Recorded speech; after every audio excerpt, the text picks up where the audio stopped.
নমস্কার, আজকে কথা বলবো পঞ্চলিকা থেকে প্রকাশিত একটি সিরিজ, অ্যাকচুয়ালি একটি চটি সিরিজ, রাজাধিরাজ শশাঙ্ক। তো এই বইটি পড়তে গিয়ে আগে আমাদেরকে শশাঙ্ক সম্বন্ধে একটু জানতে হবে। শশাঙ্কর সঙ্গে হর্ষবর্ধনের একটা জাত শত্রুতা ছিল বললেই চলে, প্লাস তার দাদা রাজ্যবর্ধন তার সঙ্গেও। তো কাহিনীটা এরকম যে প্রভাকর বর্ধনের দুই সন্তান, এক হচ্ছে রাজ্যবর্ধন, দুই হচ্ছে হর্ষবর্ধন। তো প্রভাকর বর্ধন নিজের রাজ্য বিস্তারের জন্য মৌখুরি রাজ গ্রহবর্মার সঙ্গে নিজের মেয়ে রাজশ্রীর বিবাহ দেয় এবং তাদের যৌথভাবে একটা শক্তি তৈরি হয়। এই যৌথভাবে মালবে আক্রমণ করে এবং মালবকে সমর্থন করে শশাঙ্ক।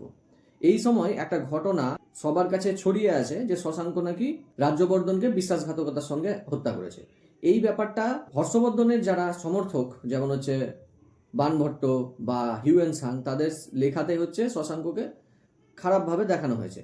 কিন্তু অ্যাকচুয়ালি কতটা সেই ব্যাপারে সত্য, আসলেই কি রাজ্যবর্ধনকে বিশ্বাসঘাতকতার সঙ্গে হত্যা করা হয় নাকি যুদ্ধে বীরগতিপ্রাপ্ত হয়, এই ব্যাপারটা সুন্দরভাবে এই বইটিতে আলোচনা হয়েছে।